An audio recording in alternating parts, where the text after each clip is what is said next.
আপনি কি জানেন, মেয়েদের মন জয় করার জন্য দামি উপহার বা শুধুমাত্র সুন্দর কথার কোনো প্রয়োজন নেই। বিজ্ঞানীরা বলছেন, নারীদের শরীরে এমন কিছু রহস্যময় স্থান রয়েছে যেখানে সঠিক কৌশলে স্পর্শ করতে পারলে যে কোনো নারী আপনার প্রতি দুর্বল হতে বাধ্য।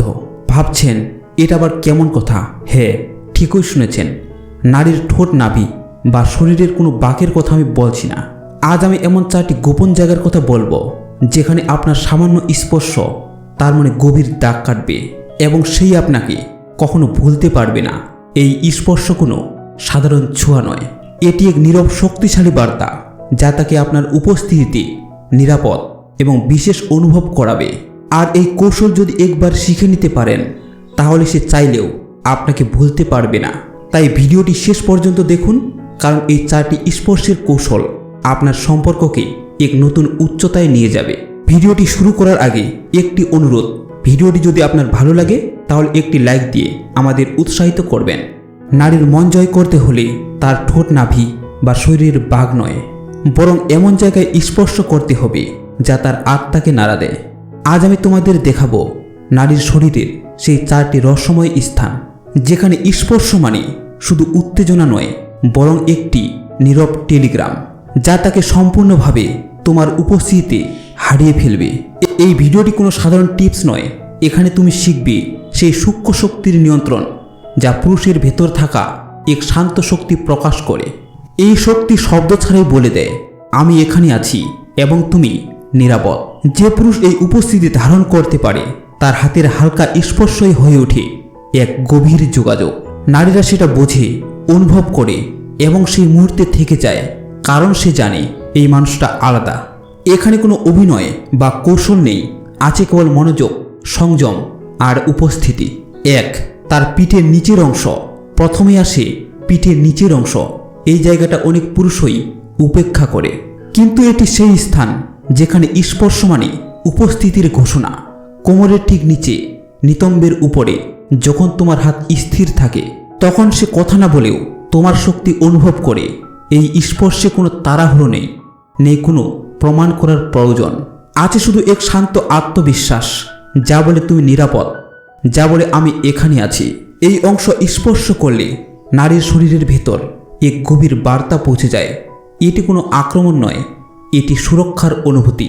যখন তুমি তাকে ভিড়ের মাঝে পথ দেখিয়ে নিয়ে যাচ্ছ বা আলতো করে তার পিঠে হাত রাখছ, সেই মুহূর্তেই সে বুঝে যায় তোমার স্পর্শ অন্যদের মতো নয়। এটি নিয়ন্ত্রণ নয়, এটি উপস্থিতি। এখানে রহস্য এই যে নারী শুধু সুযোগ বোঝে না তুমি কোথায় ছুঁয়েছ, বরং কে তুমি যখন তাকে ছুঁয়েছ। আর সেই পুরুষ যে স্থির, শান্ত, অটলভাবেই স্পর্শ দিতে জানে তাকে সে কখনো ভুলতে পারে না। দ্বিতীয়ত, তার কোমরের বাঁক। এটি সেই স্থান যেখানে নারীত্ব আর স্থিরতার মিলন ঘটে।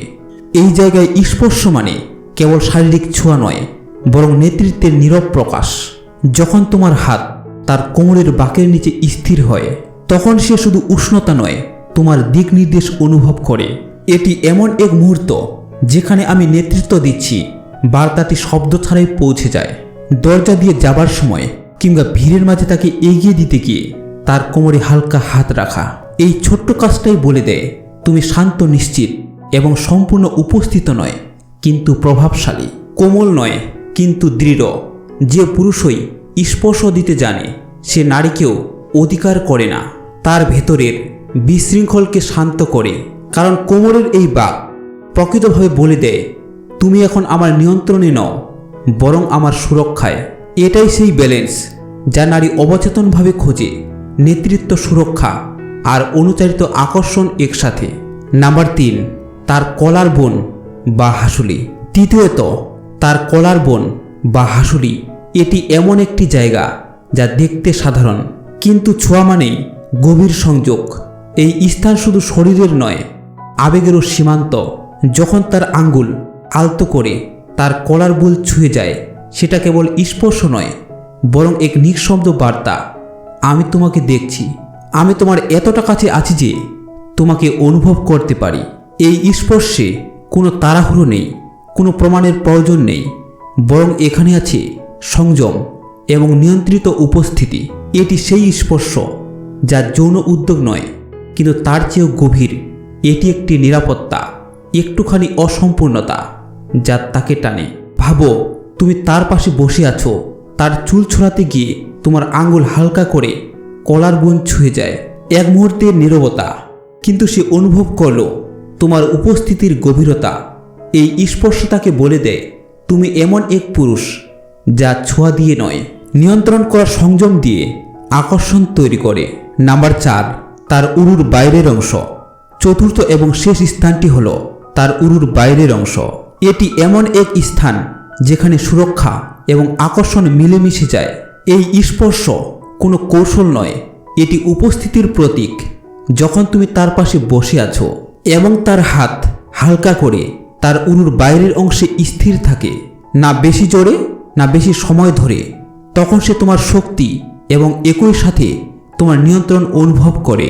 এই স্পর্শ বলে আমি এখানে আছি, আমি তোমাকে ধরে রাখিনি, কেবল পাশে আছি। এখানেই রহস্য। এই স্পর্শ তাকে কাঙ্ক্ষিত করে আবার নিরাপদ অনুভব করায়।